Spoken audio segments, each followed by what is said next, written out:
All right, and welcome in to the Rocky Top Insider post-game show, the first of the season, Ryan, the first of many. We got a lot coming towards you. My name is Rick Butler. This is Ryan Schumpert. As always, we are here on the field at Nissan Stadium breaking down Tennessee's 49-13 win over Virginia to start the season once again. Ryan, there were a lot of storylines going into this game. Joe Milton taking over the season as the starting quarterback. Tennessee having a lot of transfers adding to the team. But with a victory like this, what was your biggest takeaway just from the game? I think my biggest takeaway was just how dominant Tennessee's defensive line was. And that's not shocking. We knew Virginia was breaking in 4 new starters under offensive line. Offensive line already wasn't great last year, and Tennessee's defensive line was a strength a season ago. There has been some optimism that group could even take another step forward and be really good, and they were completely dominant, especially in the first half. It just a play for Virginia getting positive yards felt maybe not like a miracle, but a massive win. Well, there was one point where I think they had maybe a 3rd and 5, got a penalty to back them up 5, and you were just saying that's kind of the death note for the Virginia offense. Yeah, when it got in the 3rd and long and Tennessee could kind of pin their ears back and get after Tony Muskett, it just didn't seem like anything good was going to happen for Virginia. So I think that's what stood out the most. And then of those guys on the defensive line, Omar Norman-Lott, Arizona State transfer, made a lot of big plays, and then James Pierce, sophomore edge rusher, 2 sacks, really athletic coming off the edge. Yeah, that's the one that I wanted to talk about here as we talk about the defensive line. Got to talk to him after the game as well, and you know what, correct me if I'm wrong here, but I don't even know if we maybe talked to him during training camp. I don't think so. A short-spoken guy, maybe a little bit even more quiet, but he didn't play quiet on the field. He was giving Virginia's offensive line really everything that they could handle during that game. He was certainly a star performer in this game, just, again, with his ability to get after the quarterback. And, hey, that's something that Tennessee wants to do. They want to be able to get after the quarterback with only 4 guys. James Pierce Jr. showed, at least at the beginning, that he could be one of those guys. Oh, 100%. And not only did we not talk to him, he kind of took a little bit of a back seat to Roman Harrison, who did start ahead of him, and then Josh Josephs, who also came in the same year, was a big recruit of 4-star. So he kind of took the back seat to both those guys, but played extremely well. And I thought what was maybe the most interesting thing from a personnel standpoint we saw today, those pass rush packages Tennessee ran. Their big pass rush package was Roman Harrison at one end, James Pierce at the other, Tyler Barron, Omar Norman-Lott in the middle. Just one game against a clearly overmatched offensive line, but it was really effective in this one. Yeah, you know, we saw a lot of rotation from the secondary. Josh Heupel said, hey, that's obviously something that's going to continue here in the first few weeks, and that's something that we expected to continue here in the first couple weeks of the season. But they did get a lot of rotation in, got a lot of guys to see the field. Let's jump over to the other side of the field real quick. Let's talk about the quarterback, Ryan. Joe Milton. I don't have the stats in front of me, unfortunately. We normally have our stat sheet right now. We're not at our home location. Well, so people can check to see how good I am. Oh, wow. It was like 21 of 30, right around 210 yards, 2 passing touchdowns, no interceptions, added about 40, 50 yards on the ground, 2 more touchdowns on the ground. People can check it, but that's, I think, around the correct numbers. Okay, so you put all those numbers together, which, hey, I'm going to be pretty darn impressed if you get any of those right, and I'm sure some of them are. What'd you think about his performance on the field? Yeah, it was a little up and down, and, you know, not fantastic, not horrible either. And really, I guess, not the story of the game, but the struggle for Tennessee's offense came after their first drive. I think it was 5 straight drives they didn't score on. And I thought Josh Heupel really said it right. It was small things. They were just a little out of sync. And then that was kind of the case for Milton. Ramel Keaton dropped for what would have been an 80-yard touchdown pass to Milton, threw well. That ball's caught, could have changed the game. Milton a little high to a ball, and Keaton over the middle that Keaton could have caught. The ball tipped at the line of scrimmage. Really probably the biggest mistake I thought for Milton today was a procedural mistake Tennessee added on this end zone.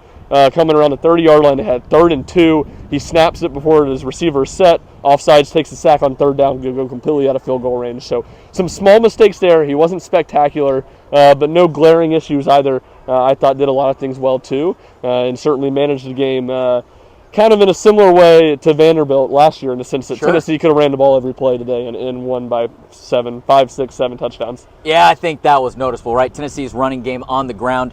Dylan Sampson ends the day with 4 touchdown scores. Tennessee adds, I guess 3 of those were on the ground, and then Tennessee adds 2 more on the ground through Joe Milton's legs. One of them could have been a pass to maybe even 2 different guys right there in the end zone, but he ran it in, and so ultimately, I think exactly what you said is right. Even Josh Heupel kind of started that press conference by saying, you know, some of our skill guys might not have been fully settled into the game, and I thought that flow, I think, is what he said. Yes, and I thought those were both really good descriptors, and really kind of, you know, set the tone. He said, hey, look, there were a couple of X factors, right?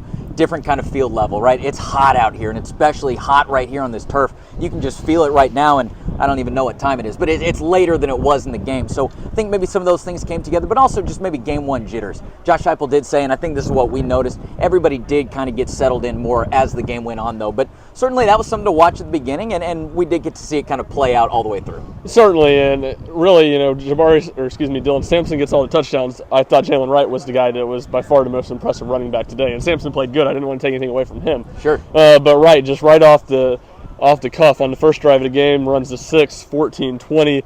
I think he had 115 yards on just 12 carries, so just under 10 yards a carry. And it was very balanced carries-wise. I think, like I said, he had 12. I think Sampson and Smallbuff had 13 or 14.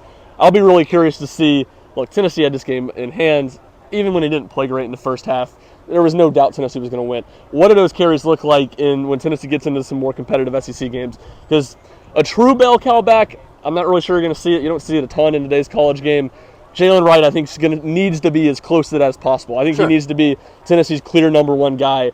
He just looked really, really good running the football. Physicality, his patience, making guys miss, running through arm tackles. He was really good, and he didn't get all the touchdowns. He didn't even have one touchdown, and he didn't have any super long runs. I think that run of 20 might have been his longest of the day. But he was just consistently very impressive running the football. You know, even despite the 49-13 victory, there were still areas of improvement. And one of the big areas of improvement was special teams. And I think that was kind of a glaring spot throughout this game. And certainly, obviously, did not put in Tennessee in a position where they could lose the game or anything like that. But there were a couple mistakes, right? I think Jackson Ross, Tennessee's punter for, I guess, redshirt freshman punter, didn't play last year. So he's stepping onto the field for the first time. And Josh Heupel actually talked about that after the game. He said, look, it's his first true game in the United States. He's playing a different sport. Josh Heupel still feels confident about what he can do, but Jackson Ross did have a couple shanks today. I think maybe one went 17 yards, another went 27 yards. So that was something. There were a couple kickoffs that did not stay between the white lines. And then D. Williams had a fumble during one of the punt returns. Granted, man, did he have a couple of really nice returns. It was a nice return before he fumbled it, too. Yes, that's right. Yeah. He reminds you of just some of those really great Tennessee players from back in the day that can be on one side of the field and in a blink of an eye, be on the other side of the field with guys in the rearview mirror. So he's really talented. But again, special teams, I think there's certainly spots to clean up there from really each phase. And the fumbling doesn't worry me near as much. And I think, again, we know the ceiling that D. Williams has, and it's very, very high. But kicking game, something to watch for maybe. Yeah, it wasn't great. And Heupel I thought was a little almost defensive. Yeah, I thought so too. Defending Jackson Ross, which I think you've got to respect out of a coach. And maybe the thing to take away from Ross, besides the shanks, we heard that he could use both feet. Didn't really think we'd see that. We saw it today. He went left on one of the punts, and that was one of his better punts of the day. So that'll be something interesting to monitor and see how much Tennessee uses it going forward. He certainly did. Ryan, again, a 49-13 win for Tennessee here in the first game of the season. Any other kind of takeaways or wrap-up thoughts that you had on the game? Yeah, really. I'll go two wrap-up thoughts. One of them just on injuries note: Squirrel White went down, Amari Thomas went down. Neither of those guys returned. Both of them in the second half when the game was well in hand. So we'll see if we figure out any more. I don't know if any of those things are serious, but just something to keep an eye on as we go into the new week. And then maybe a little more lighthearted note, maybe a note for the Titans fans here as myself. Josh I was talking about a new turf. The turf was terrible today. People were slipping and sliding on it. It was not very good. I'm a huge natural grass advocate. I was disgusted when they put the turf in this field. I don't know. I mean, I'm not an expert. Maybe they'll have it a lot better in a few weeks when the Titans start playing games. But a lot of guys slipping and sliding out there today. Now, I'll tell you what. Now, I cannot necessarily confirm this information myself. It was told to me, but a little science experiment here for you. The pellets here kind of on the turf, I've heard are actually coconut shells. Kind of the bits of a coconut shell. So I don't know how that plays into things, but I thought that was fascinating and wanted to pass it along as well. But you did see guys kind of slipping and sliding. Yeah, a lot of guys slipping and sliding. That was something definitely interesting as, I guess the Titans fans will keep an eye on that. Yeah. Tennessee won't come back, although each time that they do play here in Nissan Stadium, they're breaking records. They broke a record in the Music City Bowl in 2021 and then broke a record here today with 69,507 fans in the stands. So definitely a big day for Tennessee sports here in the Volunteer State. Ryan, kind of anything else to take away from? That's all I got. Man, Tennessee gets the win 49-13. As always, you can go and check out all of our work over on RockyTopInsider.com. Jack Foster, Ryan Schumpert, myself, we've been doing a lot of work, and we're going to get you a lot of the post-game analysis, maybe some of the biggest plays from the game, just stuff that you're going to want to know after this game. We will have it over on RockyTopInsider.com. Make sure you're also checking out Rocky Top Insider on all different social medias. We will have you covered throughout the weekend. And hey, the football season is finally here. Talking season is done with. We're going to be coming to you each and every day on all those platforms, so make sure you follow along the whole time. Ryan, thank you for your time today. Hey, thank you so much for watching the Rocky Top Insider postgame show. This is Ryan Schumpert. I'm Rick Butler. We'll catch you back for the next one.